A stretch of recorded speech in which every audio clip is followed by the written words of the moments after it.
오늘 말씀은 마태복음 16장 1절부터 20절 말씀을 통하여서 예수님을 따르는 삶, 하나님의 나라가 임하는 삶이라는 제목으로 말씀을 전하도록 하겠습니다. 설교를 들어가면서 여러분에게 한 가지 질문을 드리면, 여러분, 우리가 모시고 사는 예수님은 여러분은 어떤 고백으로 예수님을 고백하고 계십니까? 예수님은 나에게 어떠한 분이십니까? 오늘 15절 말씀에 보면 너희는 나를 누구라 하느냐라는 그 질문에 참 많은 말씀을 펴놓고 많은 묵상을 하게 되었던 이 말씀의 본문이었던 것 같습니다. 도대체 나는 예수님을 누구로 기억하며 예수님을 누구로 나는 생각하고 살아가는지, 오늘 나는 흔히 말하는 종교 생활, 흔히 말하는 나는 기독교인으로서의 삶을 살아가고 있지만, 예수님을 믿는 사람으로 살아가고 있지만, 오늘 나는 예수님을 도대체 어떤 분으로 모시고 살아가고 있는지 한번 질문해 보고 싶었습니다. 오늘 본문에 나타나는 인물들 중에서는 한 세 가지 그룹의 인물들이 등장하는 것 같습니다. 오늘 이 예수님이 나를 누구라 하느냐라는 이 질문 속에 세 가지 대답들이 있는 것 같습니다. 첫 번째로는 바리새인과 사두개인들의 모습입니다. 1절에 보면요, 바리새인과 사두개인들이 와서 예수님을 시험하여 하늘로부터 오는 표적 보이기를 청하니 라고 되어 있습니다. 여러분, 바리새인과 사두개인들은 처음 예수님을 오는 그 목적부터가 시험을 하기 위해서 왔습니다. 이 바리새인과 사두개인들이 함께 이렇게 나열되어 있는데요, 여러분, 이 두 그룹은 서로 함께 공존할 수 없는 그룹입니다. 옛날에 보면 한국에 영남과 호남이 있습니다. 그 두 그룹은 함께 있을 수 없었던 아주 지역 감정이 컸다고 말할 수 있을 정도로 예전에는 그랬다고 합니다.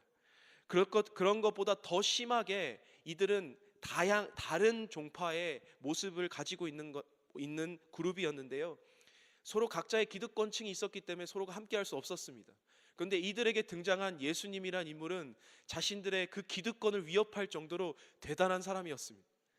자신이 그 능력을 발휘했는데 본인들이 상상을 초월했던 모습들이었고요, 그들 예수님의 인기는 자신들의 기득권을 무너뜨릴 만큼 아주 위협적이었습니다. 그래서 이들은 함께 예수님 앞에 와서 시험을 하게 되었던 것이지요. 이들의 모습은 바로 이렇습니다. 기득권을 지키고 나에게 위협되었던 이 예수님은 나에게서 모든 걸 빼앗아 가려고 했던 예수님이었습니다. 예수님이 어떤 특별함이 있었던 사람이 아니었습니다. 예수님이 권위와 능력을 여러 표적으로 보여주셨음에도 불구하고 그들은 예수님이 어떠한 사람인지에 대한 집중이 없었습니다. 예수님은 나에게 어떤 것을 가져갔던 존재였고, 예수님이 누구이신지, 왜 그러한 일들을 행하셨는지에 대한 집중함이 없었습니다. 그래서 이 사두개인과 바리새인들이 와서 오늘 하늘로부터 오는 표적들을 구하기를 4절에서 구하고 있습니다. 그것이 무엇입니까? 어떤 예수님을 믿고 그대로 받아들이기보다는 어떤 예수님의 그 능력, 그 손에 의지하여서 나에게도 한번 표적을 한번 보여봐 달라, 이러한 모습들로 오늘 그들은 나아가고 있는 것이지요. 예수님을 어떤 받아들임보다 예수님을 인정하고 나의 삶으로 모셔드리는 모습이 아니라 일단 나의 기득권을 지키는데 그 예수님의 모습을 가지고 시험하고 평가하고 그분이 어떤지에 대한 전망을 해보는 그러한 자세들을 가지고 사두개인과 바리새인들은 예수님에게 나아가고 있습니다. 그래서 예수님은 이 사두개인과 바리새인에게 어떻게 말합니까? 악하고 음란한 세대가 표적을 구하나 내가 이들에게 보여주는 건 뭐예요? 요나의 표적밖에는 보여줄 표적이 없다라고 말씀하고 계십니다. 한마디로 말하는 것은 이들이 어떠한 자세와 모습을 가지고 예수님께 왔다는 것을 예수님 너무나 잘 아셨습니다. 우리가 알다시피 예수님은 모든 걸 알고 계시기 때문이죠. 그래서 예수님은 이들에게 악하고 음란하다고 말합니다. 너희가 가진 그 마음 자세가 너희가 기득권을 지키고 너희의 인기를 지키고 재정을 지키고 뭐의 개인주의적인 그런 모습들 속에서 나온 이 사두개인과 바리새인의 모습은 예수님 봤을 때는 악하고 음란한 이러한 모습들이었던 것이죠. 그래서 예수님이 보여줄 수 있었던 표적은 요나의 표적, 십자가의 그 모습밖에는, 예수님이 죽으시고 부활하시는 그 표적밖에는 내가 보여줄 것이 없다라고 말하고 있는 것이죠. 그들에게 필요한 것은 십자가 말고는 내가 보여줄 수 있는 것이 없다라고 말합니다. 예수님께서는 6절에 이렇게 말합니다. 바리새인과 사두개인들의 누룩을 주의하라고 말씀하고 있습니다. 제자들에게는 그 사두개인과 이 바리새인의 누룩은 그들의 교훈을 삼가하라고 말씀하신 줄을 깨달았다라고 12절에 말하는 것처럼 이들의 교훈을 예수님께서는 경계하라고 하십니다. 한마디로 바리새인과 이 사두개인의 모습들은 우리가 정말로 주의해야 할 모습들, 그들의 기득권을 가지고 예수님을 다가가고 있는 그 모습들은, 불신과 믿음 없는 그 모습들은 그들로만 끝나는 것이 아니라 그들의 교훈과 그들이 가지고 있는 쓴물들이 그 온 교회와 온 주변에 펴져가는 그 모습들까지도 예수님께서는 제자들에게 경계하고 계시다는 것입니다. 바리새인의 누룩은 어떻습니까? 바리새인들의 모습을 보면 그들은 완벽해 보입니다. 그들은 종교 생활을 완벽하게 하고 있습니다. 그들의 형식과 그들의 모습만을 보면은 너무나 완벽합니다. 하지만 그들에게 빠진 것이 무엇입니까? 무엇을 위해서 그렇게 하고 있는지를 여러분 자세히 아셔야 합니다. 바리새인은 자신을 위해서, 자신의 어떠한 경건한 모습을 위해서 그걸 하고 있다라는 사실이죠. 경건의 능력이 없다라는 것입니다. 경건의 모양은 있는데 경건의 능력이 없는 모습을 바로 이 바리새인과 같이 보고 있습니다. 그들은 이미 종교화되어 버린 그들의 모습을 바라보고 있고요. 사두개인의 모습은 또 반대로요. 그들은 세속적인 모습을 통한 그러한 종교적 행위를 바라보고 있습니다. 그렇기에 바리새인과 사두개인들에게는 이 예수님이라는 존재는 너무나 불편합니다.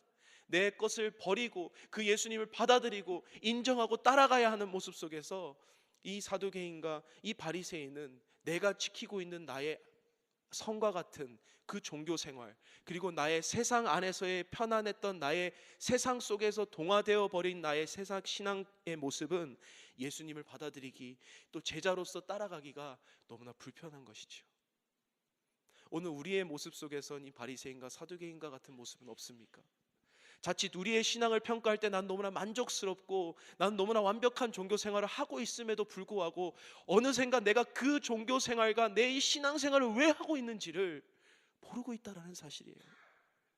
내가 종교 생활을 하고 있는, 신앙 생활을 하고 있는 이 모습이 때로는 그 예수님이 빠진 모습이 아닌지를 우리 날마다 점검해야 된다는 사실 기억하시기를 바랍니다. 우리가 제자 훈련을 할 때 우리가 가장 강조하는 게 그겁니다. 우리가 너무나 이 해라 이런 이 모습들이 너무나 많다 보니까 가끔은 예수님을 따르는 그 본질적인 초점이 잊어버릴까 날마다 주의하고 집중하면서 제자 훈련을 해나갈 때가 있습니다.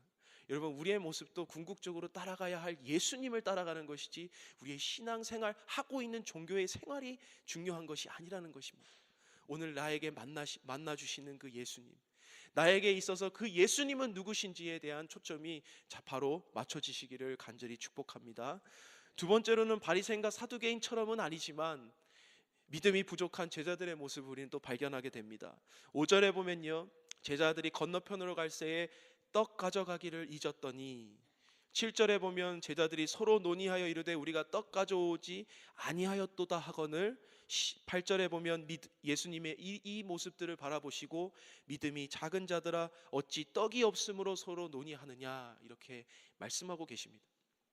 떡이라고 하면요, 바로 그 예수님께서 기적을 베푸셨다가 이 광주리에 남겨놓던 그 떡을 가져가서 이제 먹어야 하는데 그 걱정을 하고 있는 거예요.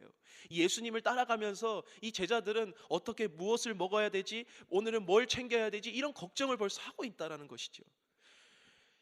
그러면서 그들이 떡을 가져오지 않은 그 내용을 가지고 서로 막 논의하고 있는 이 모습들을 예수님께서 옆에서 바라보신 것 같아요. 그러면서 너희가 어찌 떡이 없는 것을 염려하고 있느냐, 이 얘기를 하고 있는 거예요. 예수님께서도 시험을 받으실 때에, 예수님께서 광야길에 있으실 때에, 기도하셨을 때에 돌이 떡이 되도록 하는 그 시험을 마귀로부터 받으셨어요. 사단으로부터. 그럴 때 예수님께서 어떻게 말씀하셨냐면, 우리 사람은 말씀으로만, 하나님이 주신 하늘로부터 오는 말씀으로만 살아갈 수 있다라고 말씀해 주셨어요. 그러니까 물질적인 것으로부터 우리는 살아날 수 있는 것이 아니고, 눈으로 보이는 떡으로부터 우리는 살아가는 것이 아니라 우리는 예수님을 쫓아가는 그 삶으로부터 우리는 살아가야 된다고, 그 예수님으로부터 흘러나오는 말씀으로부터 우리는 살아가야 된다는 것을 예수님께서는 보여주고 계신다는 것이죠. 그런데 제자들은 예수님을 따라감에도 불구하고 계속해서 염려하고 걱정하는 모습들을 예수님께서는 지적하고 계셨다는 것이지요. 아직까지도 내가 보여주었던 기적들이, 아직까지도 내가 말씀을 통하여서 보여주었던 그 모습들이 부족하냐라고 말하고 있습니다. 내가 더 어떤 것을 보여줘야 할까? 예수님께서는 도대체 내가 어떠한 것을 너희에게 더 보여줘야만 너희는 안전하게 나를 신뢰하고 오늘 하루를 따라올 수 있겠니? 기적 속에서도 예수님이 누구이신지, 하나님 나라가 어떠한 곳인지를 계속해서 예수님은 보여주셨다라고 말하고 있는 것이죠. 실제 제자들은 예수님을 바라보는 모습이 어떻습니까? 14절에 이렇게 말하고 있습니다. 이르되 더러는 세례 요한, 더러는 엘리야, 어떤 이는 예레미야나 선지자 중에 하나라 하니이다. 예수님이 너희는 나를 누구냐라고 물어보실 때에 이들은 엘리야, 선지자, 세례 요한, 엘리야, 예레미야 선지자 아닙니까? 이렇게 말하고 있는 모습들을 보게 된다는 것이죠. 그들의 삶에 있어서 예수님은 아직은 선지자밖에 되어지지 않았습니다. 그들이 따르고 있는 존경하는 스승으로밖에 모시고 있지 않다라는 사실입니다. 우리는 어떻게 예수님을 고백합니까? 예수님을 따르고 있는 이 제자들 역시도 따르고 있었지만 예수님은 나에게 좋은 말씀을 주시는 분, 오늘 하루 그냥 우리에게 따라갔더니 하나님의 그 말씀을 대언하였고 그 떡을 우리에게 가끔씩 주셨던 그분으로 그냥 완전하지 않지만 어떻게 보면 한 선지자로서의 모습으로 받아들였던 이들의 모습 속에서 그렇게 크지 않았던 예수님을 받아들였던 모습을 바라봅니다. 그런데 여러분, 이 두 그룹 말고 마지막 또 한 그룹이 또 등장하는데 그분은 베드로입니다. 세 번째로 베드로는 예수님을 어떻게 고백합니까? 15절 16절에 이렇게 합니다. 여러분 함께 같이 읽어보겠습니다. 15절입니다. 시작. 이르시되 너희는 나를 누구라 하느냐? 시몬 베드로가 대답하여 이르되 주는 그리스도시요 살아계신 하나님의 아들이시니이다. 아멘. 베드로가 어떻게 고백합니까? 주는 그리스도시요 살아계신 하나님의 아들입니다. 오늘 우리 편에서는 너무나 쉬워 보일 수 있는 고백이에요. 그러나 이 상황에 있었던 사두개인들, 바리새인들, 수많은 기적들로 예수님을 보여주셨던 그 상황 속에서 많은 제자들과 무리조차도 주는 그리스도시고 하나님의 아들이시다는 그 고백이 쉽게 나타나지 않았던 것입니다. 그 고백과 그 진리가 베드로처럼 그렇게 고백되어지지 못하였다는 것을 보았을 때에 참 안타까운 모습들이 있었죠. 여러분, 베드로의 이 고백은 단순한 인간의 왕의 모습이 아니라 하나님이십니다라는 고백이에요. 예수님은 나의 주님이십니다, 나의 구주이시고 나의 하나님이십니다라는 이 고백이에요. 이 고백의 능력이 참 여러분 넘칠 그 능력이 참 많을 줄 믿습니다. 왜냐하면 예수님께서는 그 고백을 여러분 기뻐하셨어요. 그 고백 위에 예수님께서는 거기서 멈추시는 것이 아니라 이제 이 고백 위에 예수님은 자신의 죽음을 이제 예표하시기 시작하세요. 그 시점을 기준으로 이제는 나의 십자가의 죽음을 예표하시면서 이제는 내가 떠나갈 것을 이제 예언하시기 시작하십니다. 그러면서 예수님께서는 내가 떠나가지만 이 베드로가 고백한 그 신앙의 고백 위에 무엇을 이제 하나님께서 제정하세요? 교회를 제정하세요. 그 참된 주는 그리스도시요 살아계신 하나님의 아들이시다는 그 진리의 고백 위에 하나님의 교회를 하나님께서는 세우신다라는 것이죠. 그래서 18절 19절에 이렇게 말씀하고 있습니다. 또 내가 내게 이르노니 너는 베드로라. 내가 이 반석 위에 내 교회를 세우리니 음부의 권세가 이기지 못하리라. 하나님의 교회를 이제 세우셨는데요, 그 교회 위에 하나님은 이 베드로의 고백 위에 세우신 이 고백 위에 음부의 권세, 세상이 능히 감당하지 못하는 하나님의 교회를 세우신다는 거예요. 그게 오늘 우리가 함께 모여서 예배하고 기도하는 이곳 교회일 줄로 믿습니다. 이 교회는 예수님이 주인 되시는 곳이고 그 예수님을 주인으로 모신 이 교회 안에서 우리가 드리는 예배와 이 기도 속에 세상이 감당하지 못하는 그 어떠한 파워와 능력이 나타나고 있다는 것이죠. 우리가 기도할 때 하나님께서 들으신다는 거예요. 우리가 이 하나님께서 우리의 주인 되시고 우리의 하나님의 아들 되시는 이 고백 위에 세워진 이 교회 안에서 우리가 모일 때에 하나님의 특별하신 능력이 있다라는 거예요. 그것은 왜냐하면 하나님께서 우리에게 제정해 주셨기 때문에 그렇습니다. 그래서 뭐예요? 우리에게 나타나고 있는 것은 뭐예요? 은과 금은 내게 줄 것이 없지만 우리가 무엇을 줄 수 있습니까? 나사렛 예수 이름으로 명하노니 일어나 걸어라 하는 그 능력이 이 교회 안에서는 있다라는 사실입니다. 여러분, 교회가 세상과 구별되는 것은 무엇인지 아세요? 바로 이 신앙 고백이 있냐 없냐의 차이입니다. 베드로의 이 신앙 고백이 있는 곳이 이 교회예요. 그래서 주는 그리스도시요 살아계신 하나님의 아들이라는 이 고백이 오늘 이 교회의 가장 기초로 파운데이션으로 세워져 있다는 것입니다. 그것이 없는 곳은, 그것이 더 이상 사라져버린 곳은 교회라고 명할 수 있는 것이 아닙니다. 예수님 이름으로 모인 곳이 아닌 그냥 우리가 친교하기 위해서 모인 그것은 그냥 세상적 모임이 될 수밖에 없다는 것이죠. 여러분, 예수님께서는 종교 그 이상의 가치를 지니고 계세요. 예수님은 하나님이시고 참된 주님으로 우리에게 찾아오셨습니다.